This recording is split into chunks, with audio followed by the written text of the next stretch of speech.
Om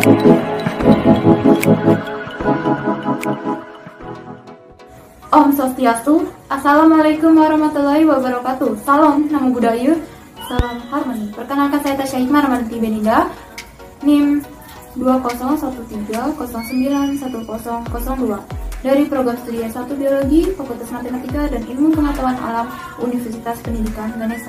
Di sini saya akan memperkenalkan salah satu alat laboratorium, yaitu turbidimeter. Di sini saya akan memperkenalkan alat ini dimulai dari deskripsi alat atau spesifikasi alat, jenis-jenis turbidimeter, fungsi alat, cara pembacaan alat, cara pemeliharaan alat turbidimeter, prinsip kerja, cara kerja, dan pengaplikasian alat pada turbidimeter. Alat turbidimeter merupakan analisis kuantitatif yang didasarkan pada pengukuran kekeruhan atau turbidan dari suatu larutan akibat adanya partikel pada dalam larutan setelah sinar melewati satu larutan yang mengandung partikel tersuspensi. Selanjutnya, turbiditas merupakan sifat optik akibat dispersi sinar dan dapat dinyatakan sebagai perbandingan cahaya yang dipantulkan terhadap cahaya yang tiba. Intensitas cahaya yang dipantulkan oleh suatu suspensi adalah fungsi konsentrasi jika kondisi-kondisi tersebut mengalami konstan. Kemudian, turbidimeter mengalami sinar yang dihamburkan oleh partikel terlalu dalam suatu larutan. Ini terdapat berbagai macam, yaitu yang pertama hamburan Rayleigh, yaitu hamburan sinar oleh molekul-molekul yang diameternya jauh lebih kecil dari sinar yang dihamburkan.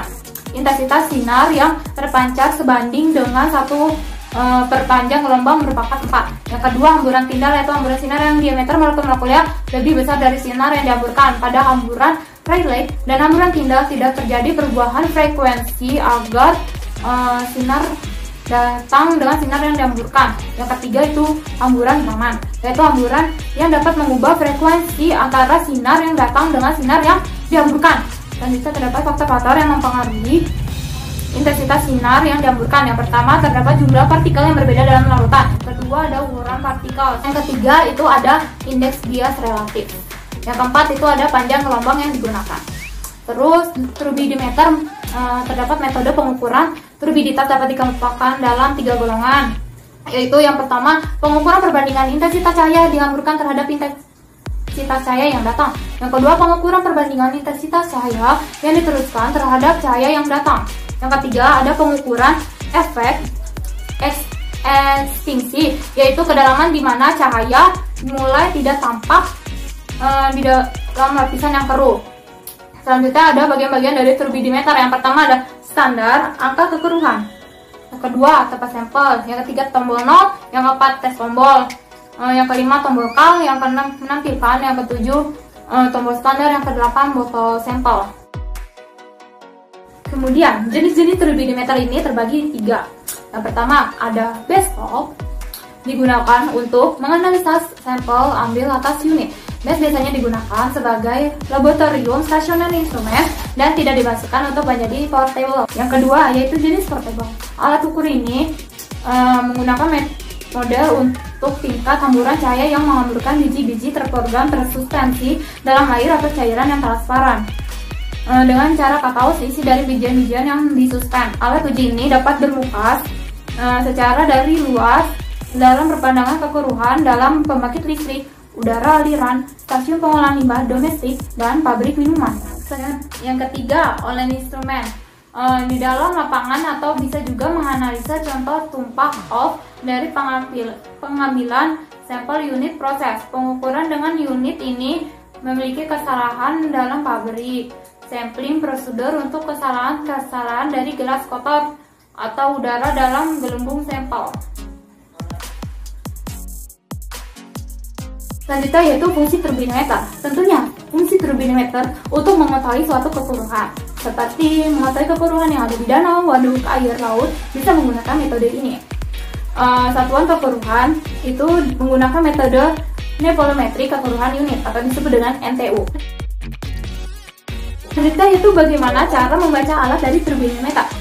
Sebelum alat digunakan, terlebih dahulu harus di-set ulang atau di-set kembali, di mana angka yang tertera pada layar harus 0 atau dalam keadaan netral.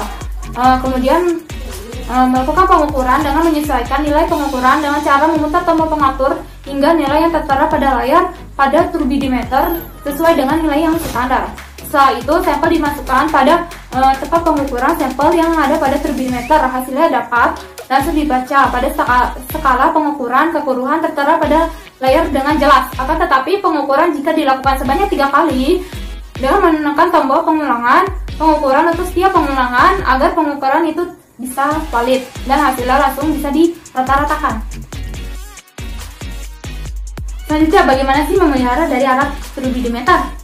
Yang pertama, terlebih dahulu turbidimeter dikalibrasi dengan menggunakan sampel standar dari kekeruhan 0,1 NTU sampai dengan 7500 NTU untuk menstandarisasikan alat tersebut dan harus dilakukan pemanasan selama 30 menit. Yang kedua, tidak boleh memegang tempat sampel secara langsung agar tidak ada sidik jari yang menempel. Yang ketiga, gunakan alkohol dan kain halus untuk membersihkan bagian luar kuvet. Yang keempat, diletakkan di tempat yang rata, jangan diletakkan di tempat yang miring. Yang kelima, setiap hari kalau perlu dibersihkan agar terhindar dari debu. Bagaimana sih prinsip kerja dari alat turbidimeter? Prinsip kerja dari alat turbidimeter yaitu menghitung jumlah cahaya yang diteruskan dan mengkalkulasi jumlah cahaya yang diabsorpsi oleh partikel dalam substansi untuk menentukan konsentrasi substansi yang ingin dicari. Alat akan memancarkan cahaya pada media atau sampel dan cahaya tersebut akan diserap dan dipantulkan atau menembus media tersebut. Cahaya yang menembus media akan diukur dan ditransfer ke dalam bentuk angka. Jumlah cahaya yang diabsorpsi akan bergantung pada jumlah partikel dan ukuran partikel. Berikut langkah-langkah kerja dari alat turbidimeter. Yang pertama, masukkan sampel ke dalam botol sambil mendekati garis perak. Yang kedua, botol sampel dilap dengan kain lembut untuk membersihkannya. Yang ketiga, tekan tombol I atau O. Instrumen akan terbuka, kemudian tempatkan instrumen pada suatu permukaan datar yang kokoh dan jangan memegang instrumen ketika sedang melakukan pengukuran.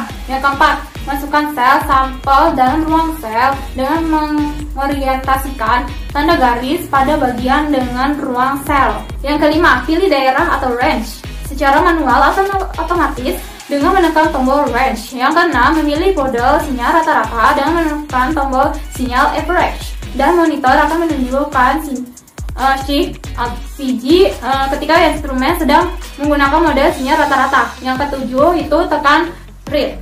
Monitor akan menunjukkan NTU. Kemudian angka turbiditas akan muncul dalam NTU. Jangan lupa catat angka turbiditas dalam simbol lampu padam.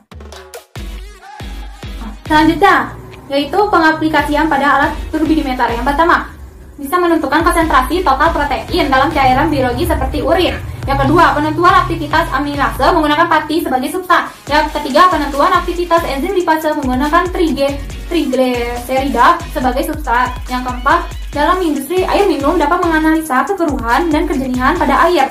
Sekian dan terima kasih dari saya mengenai pengenalan salah satu alat laboratorium turbidimeter. Dan semoga pengenalan alat ini dapat bermanfaat bagi penonton untuk mengetahui alat turbidimeter.